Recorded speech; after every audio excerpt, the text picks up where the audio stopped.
Hello and welcome to Bongojoy. বন্ধুরা, আশা করি তোমরা সবাই ভালো আছো। আজকে কিন্তু শুধুমাত্র ইস্টবেঙ্গলকে নিয়ে খবর, ইস্টবেঙ্গলে কোন বিদেশিরা আসতে পারে, তো সেই নিয়ে আর রবসান রবিনের কি হবে, রবসান রবিনে কি আদৌ ইস্টবেঙ্গলে খেলতে পারবে, তো সব খবর কিন্তু আজকে টোটালটা ইস্টবেঙ্গলকে নিয়ে। তবে এই খবর জানার আগে তোমাদেরকে রোজ যেটা বলি আরও একবার সেই কথাই বলবো যে আমার চ্যানেল বঙ্গজয়কে তোমরা বেশি করে লাইক, শেয়ার আর কমেন্ট করো। আর চ্যানেলে যারা নতুন এসছো তারা অবশ্যই সাবস্ক্রাইব করে বেল বাটনটা অন করে দাও, যাতে ফুটবলের সব নোটিফিকেশন তোমরা রোজকার মতন পেতে থাকো।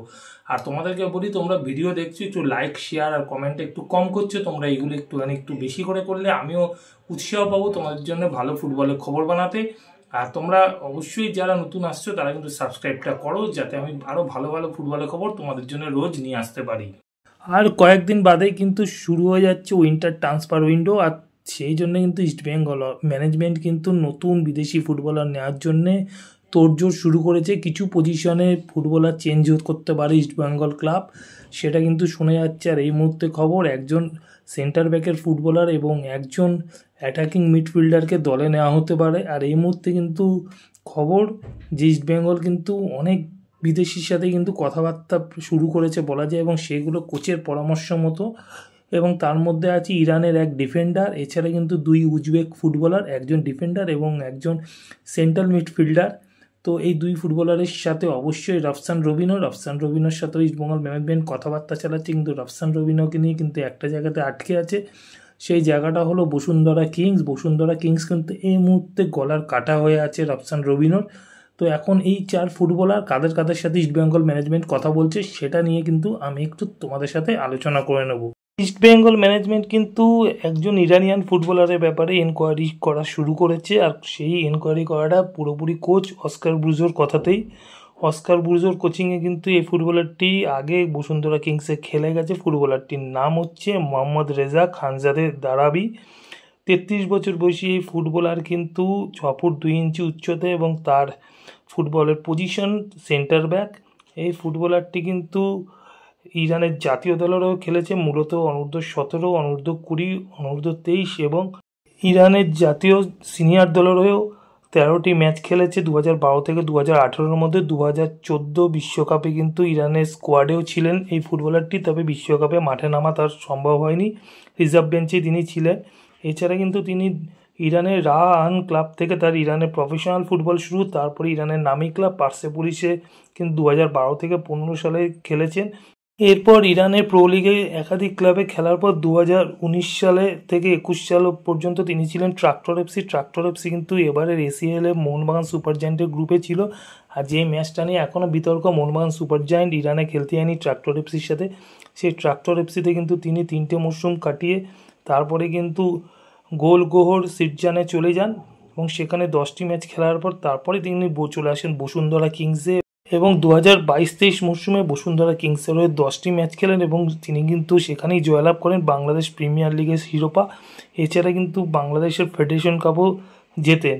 তারপরে তিনি কিন্তু আবার ফিরে যান ইরানে এবং সেখানে মালাভানের হয়ে খেলার পর 2023 সালে সনত নাস্টেরের শেষ ফুটবল খেলেছেন। এবং এই মুহূর্তে কিন্তু ফুটবলারটি গত একটা মরশুমে কোনো ক্লাবে খেলেননি এবং এই মুহূর্তে তিনি কিন্তু ফ্রি ফুটবলার। এই প্লেয়ারটিকে নিয়ে কিন্তু এনকোয়ারি করছে অস্কার ব্রুজোর কথা ইস্টবেঙ্গল টিম ম্যানেজমেন্ট। তবে এই ফুটবলারটি গত একটা মরশুম না খেলা তার ফিটনেস নিয়ে একটা সমস্যা হতে পারে। তো এই মুহূর্তে আনফিট ফুটবলারকে ইস্টবেঙ্গল ম্যানেজমেন্ট নেবে কিনা সেটা দেখা। আর এই ফুটবলারটি কিন্তু এই মুহূর্তে মার্কেট প্রাইস 1 কোটি টাকা। আরও এক ডিফেন্ডারের ব্যাপারে কিন্তু এনকোয়ারি করছে ইস্টবেঙ্গল ক্লাব, আর এই ডিফেন্ডার কিন্তু উজবেকিস্তানের ডিফেন্ডার, আর যার নাম কিন্তু বাবুরবেক ইয়ালদাসোভ। এই ফুটবলারটির বয়স 31 বছর এবং এই ফুটবলারটি এই মুহূর্তে এফসি বানিউডকরে আছে। এফসি বানিউডকর কিন্তু উজবেকিস্তানের টপ লিগে খেলে থাকে, আর এই দলের হয়ে কিন্তু এই মুহূর্তে 11টা ম্যাচ খেলে ফেলেছে, 2টি গোল করেছে এবং 2টি ইয়েলো কার্ডের সাথে একটি রেড কার্ডও দেখেছে বাবুরবেক ইয়ালদাসেভ। এই বাবুরবেক কিন্তু এর আগে বাংলাদেশ প্রিমিয়ার লিগেও খেলে গেছে বসুন্ধরা কিংসের, এবং বাংলাদেশ প্রিমিয়ার লিগে কিন্তু বসুন্ধরা কিংসের বাংলাদেশ প্রিমিয়ার লিগের শিরোপাও জিতেছে এবং তার সাথে কিন্তু বাংলাদেশের ফেডারেশন কাপ সহ একাধিক ট্রফি জিতেছে। আর এই ফুটবলারটি উজবেকিস্তানের জাতীয় দলের জার্সি গায়েও খেলেছে। তো অস্কার ব্রুজোর যেহেতু চেনা ফুটবলার, তো অস্কার ব্রুজো চাইছে যে এই ফুটবলারটিকে ইস্টবেঙ্গল দলে নিয়ে আসতে। এখন দেখার বিষয় যে অস্কার ব্রুজোর কথা শুনে আগামী দিনে ইস্টবেঙ্গল এই বাবুর বেগকে নিজেদের দলে সই করাতে পারে কি না সেটা কিন্তু সময় কথা বলবে।